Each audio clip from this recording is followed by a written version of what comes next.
Welcome to another episode of NAC Car Culture, your home of tough muscle cars, classic cruisers and high-performance imports.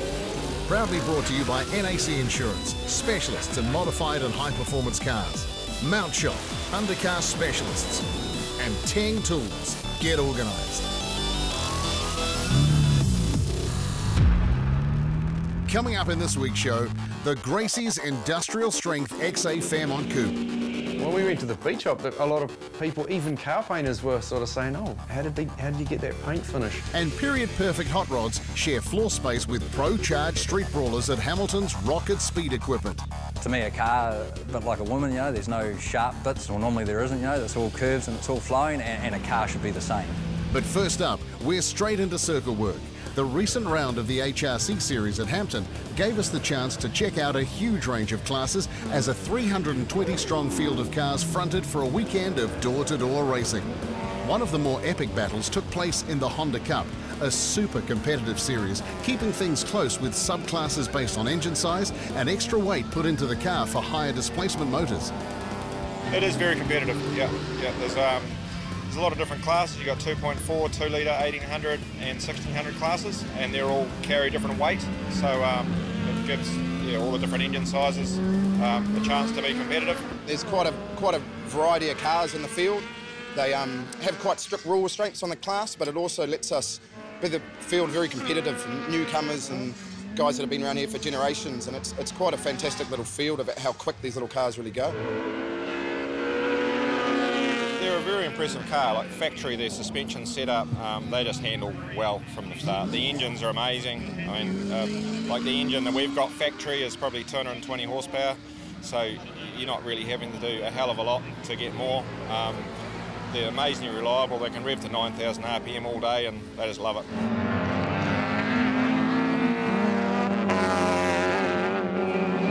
'88 Honda CRX. Started off, bought it off Trade Me for $150 for a bit of cheap fun. It's gone pretty pear-shaped from there, really. It's now got a K-Series 2-litre in it that's fairly well modified. Makes roughly around 300 horsepower, 6-speed close ratio gearbox. Big 6-spot brakes, light and cage. Yeah, they get around here pretty quick for what they are. I think they're quicker than some of the V8 classes. They're a cool car. Mitch is also making use of Honda's K20, although that wasn't actually the plan. This season was a bit of a terrible start to the season. We decided to rebuild the car from last season, did a full ground-up rebuild and moved from a 1600 to an 1800. Decided to go a bit wild with our engine, and that failed about 2 weeks before the first round. Rebuilt another one just in time, and then on the Friday practice of the first round, let another one go. So it was a mad dash back home to put the old 1600 back in it and get back here on Saturday morning. Day went all right, but we had done the 1600 thing. We wanted to sort of move past that, so we pulled out of 2 rounds and went to Strongs and got a K-Series and put it on in, and we've done sort of the nicest conversion we can do in the time restraint we had, and then we've just been fine-tuning, and it seems to be going really well at the moment. It's really working for us. The best we went in the 1600 in here was a 1 minute 12.9, which was pretty quick. We've had a few skids around here with this weekend, and we got into the low 11s. We just went out for qualifying then and did a 1:11.8. That's still, it's pretty quick. We would like to see a 10 out of it today. A few more tweaks here and there, but we're pretty happy with the overall morning performance so far. Mitch had little chance of escape. The circuit racing bug took hold at just 5 years of age, the gift of a kart marking the occasion. It is a cheap form of motorsport to start with, but once you get to the top end, it is fair old money and time investment. You really do need to be in the kart weekly, otherwise it can hinder your drive craft. So we got to the point where we sort of capped our budget and we thought, what else can we do that's sort of in range? We had a look at the BMW series and went for a couple of tests, and then this little beauty came up for sale and we just couldn't resist it. My first car was a Honda when I was 15, when I got my learners, so I think this is about number 12. So I've had a fair few, so we know the car pretty well. I'm able to set it up, so it really, really honks.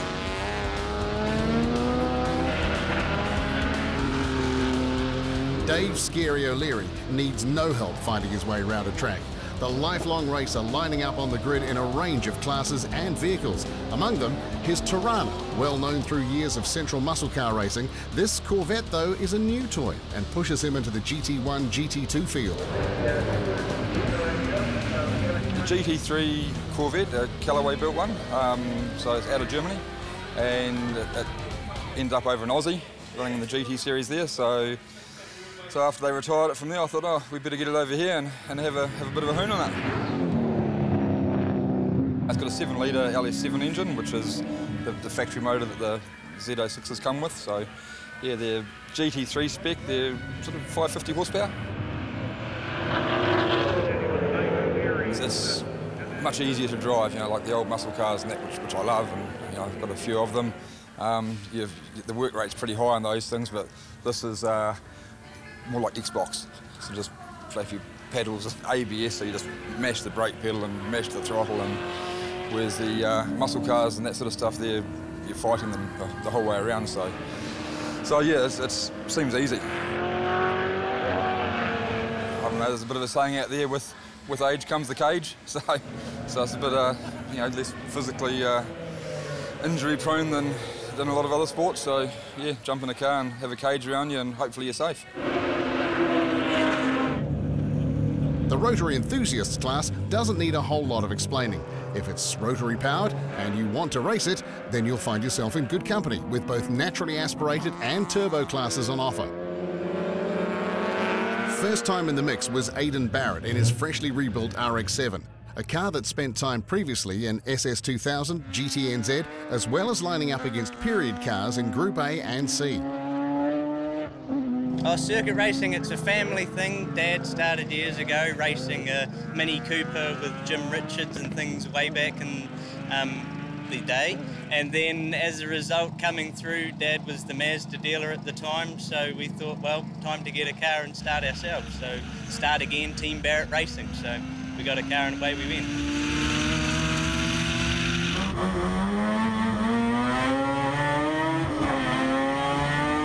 We've had it probably 10 plus years now, I'd say, and it's a Group C RX-7, so runs a 13B peripheral port. It's injected. The Green brothers look after it in the engine, and runs a 6-speed gearbox built by Charlie Evans. Just Mazda diff, very simple car, but performs well with the way that the Green brothers got it going, and nice and light, and good handling, and it goes well. Very fun, it's responsive, and with the gearbox it keeps it singing, so it's always got power there when you need it. For me, it's a nice all-round package. I think it just works well with what it's got.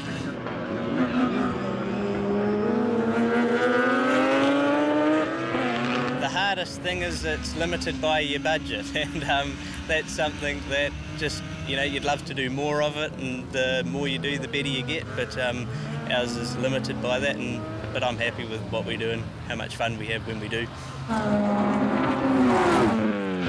And that's just a taste of what's on offer at your local track. If you want to get in on the action, then chances are there's a class to fit your car and budget, but be prepared to get addicted. Oh yeah, it's bad. Yeah, don't do it. I think it's probably just like drugs, I don't know. I hope it's safer. But no, it's, once you're hooked, I think you're done for life, I think, It's just, you think sometimes you just go along and watch, but no, you just get itchy feet and you want to get back in your car and get back out there. It's just so much fun. Coming up next on NAC Car Culture, we get tech at Magnum Automotive. Check out the Gracie's freshly finished XA Fairmont and get schooled in piecing together period hot rods at Rocket Speed Equipment.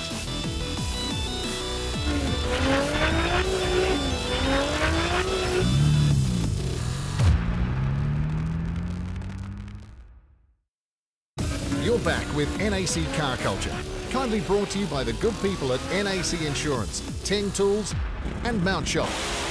We've got the Gracie's XA Coupe and a trip to Rocket Speed Equipment coming up very shortly. But first, John from Auckland's Magnum Automotive serves up this week's NAC Tech Tip. What we're going to do here is check the valve lash and the valve spring seat pressure on an assembled engine. This type of maintenance is done to try and catch any potential problems before they become an issue. This sort of maintenance on a daily driver is probably only done, you know, maybe once a year if it's a mechanical cam, every second year if it's a hydraulic style setup. We check this on our race engines every meeting. So to do this procedure, we would rotate the engine around till we had the cylinder firing and then carry out the tests on that cylinder. Basically, you're checking the clearance between the rocker arm and the tip of the valve. That needs to be adjusted to specification. That spec's normally found on your cam timing card.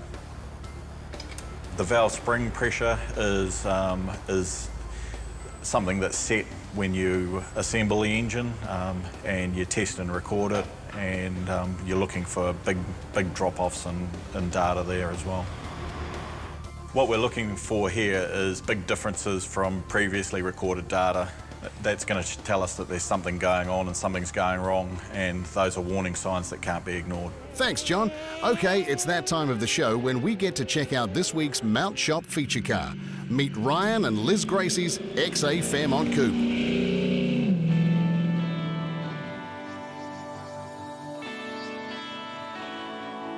Just always liked Falcon Coupes, especially XAs.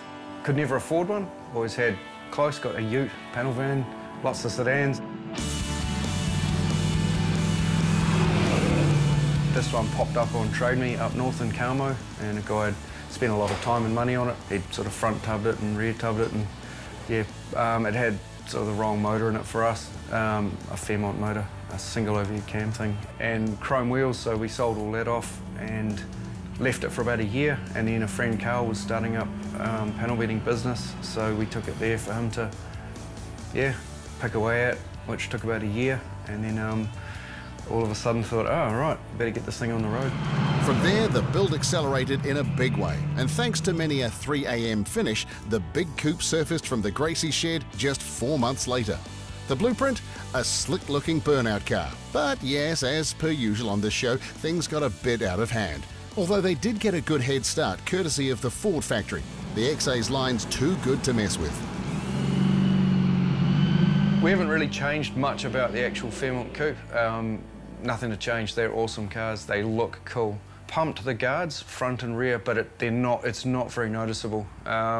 Just to fit the 2010s on the front and 2012s on the rear. Got rid of all the chrome and blacked it all out, or just deleted it completely. Sort of makes it look like it's roof chopped a bit. Door handles are gone to accentuate the huge rear guards and make it sort of flow, a bit more sleek. Rear bumper has been chopped and pulled in close to the body. But it's perhaps the vinyl-wrapped finish that gets the most interest, although it wasn't quite the shortcut Ryan and Liz had hoped for. The beach shop, a lot of people, even car painters, were sort of saying, oh, how did you get that paint finish? The original idea for the wrap was, okay, so we don't have to paint it. We just get the panel done and then we wrap the car. But yeah, we had to paint it. The wrap's porous, so because the car's got a lot of cutouts in it and that sort of thing, all the GT bits, the wrap goes into them and water will get in behind and lift it. We painted it gloss black and then, yeah, wrapped over that. We thought it was going to be a way cheaper and quicker option, but no, it wasn't. While we're talking all things a bit out of the ordinary as far as XA coupes go, add one power plant to the list. An E85-fed 355 cube small block Chev now heads up the Go department, topped with a 671 supercharger and two 750 CFM Holly carburetors. The engine choice made simpler as it's not the only GM defector in the car. The C4 Corvette subframe, or the front IFS, was already in the car when we bought it, and all inserted and done. The guy, Russell, that we bought the car off, he had engineered all that into the car and front tubbed it. It actually was a lot easier to put a Chevy in it than it would have been to put a Ford motor in. The Ford has the front sump, the Chevy has the rear, and it just dropped in easy. It was originally a Formula 5000 motor, which was a friend, Glenn from Engine Specs. He had it sort of lurking around. It raced at Laguna Seca and Road America last year, and it turned out, some of the things about it weren't quite right. So, and it had a blower cam in it. So, yeah, we put it together with our bits and, yeah, stroked it and put it in this thing. Yeah, thought we might cop a lot of grief over it, but it's been pretty good, really. Actually, to be honest, quite the opposite. A lot of people really like it. We didn't do it to annoy anyone. It was more just money, just economics, and we could get it going a lot quicker. It made a lot of sense. Everything in the Gracie's fleet is built to be driven, be it on the street or the burnout pad, and judging by the number of superchargers on show, driven hard. The XA, however, has turned out to be just a bit too nice to be thrown straight into its originally intended purpose. These cars that we've built aren't mint. Like the coupes come up pretty good. We sort of thought, oh, if it gets any damage or so anything happens to it, yeah, that's when it'll start being a burnout car. But I just can't picture it in my head as a burnout car yet. But yeah, it will happen. Want to see more cars in action like this? Jump onto themotorhood.com now and sign up for our totally free digital magazine. It's packed with the best bits from New Zealand Performance Car, NZV8 and New Zealand Classic Car magazines. Simply enter your email address and you'll get it direct to your inbox. Easy. Right, thanks to the good folk at Teng Tools, we're off to Hamilton's Rocket Speed Equipment, a shop well known for their period-perfect hot rods.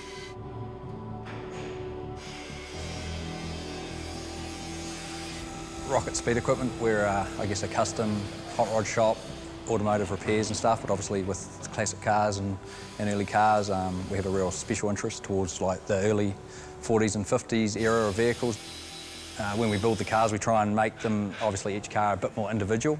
I guess with us, we fabricate a lot of stuff rather than buying stuff off the shelf and like engine mounts and cross members and things like that. We still make a lot of stuff. But although it's a good start, a project car and a pocket of cash aren't the only considerations when kicking off a rocket build. Just because someone comes in and they want to spend a bunch of money doing their car or they want you to build the car doesn't mean the whole process is going to work. I put it down to like building a house, you know what I mean? And it's a big undertaking doing a car, especially a car from scratch. And there's a lot of ins and outs that have to work. If you kind of don't get along or their ideas of what you do aren't going to kind of work, you know what I mean? You kind of want it to work because it depends on how the end product will come out, you know? And not every idea is a good idea, you know? It's good to think and come up with things and stuff, but sometimes it isn't practical or it's not the right look. It doesn't matter when you drop by, the Rocket Speed Equipment team always have cool stuff under the knife. And while it's not all they do, they're perhaps best known for their traditionally styled period hot rods. They're good at it because it's what they were doing long before turning it into a 9-to-5. We were kind of all building cars and you could go to the swap meet, you could buy the wheels for $40 and everything was kind of cheap. It was a budget way to build a car, you know what I mean? And then you ended up with a real cool look as well, you know?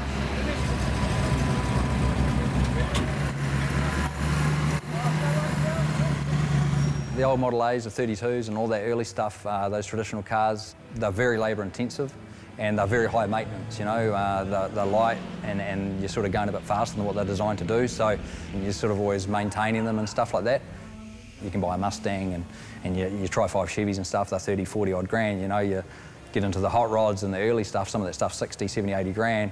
And the parts and the rarity of the parts and stuff has a little bit to do with it. When you're making stuff and you're trying to make parts work that aren't meant to be working together, you know, there's a bit of time involved in doing that. When we're doing I guess our period builds, we sort of pick, and it's kind of normally dictated by the motor. So say if it's a 283, that's sort of like, I guess, 57 to 62 sort of period, and then we'll try and stick with that sort of stuff that was available, gauges and seats, steering wheels, wheels and that sort of stuff. We try and stick with that whole period, and that's kind of how it's, I guess, dictated. We normally try not to go, I guess, too far past the motor year, but I guess obviously everything before that is available to you, you know. I'd like to think that there's nothing really in the wrong place. To me, a car, a bit like a woman, you know, there's no sharp bits, or normally there isn't, you know, it's all curves and it's all flowing, and a car should be the same. And just in case the cars alone weren't putting them on the map, Rocket's annual end-of-year open day has quickly become a staple on the hot rodding calendar. The road gets closed off and cars make their way from all over the land to be there. Yeah, the open day is, you know, when we first started, when we were doing those traditional cars, you know, we had a few comments of guys wouldn't come and see us.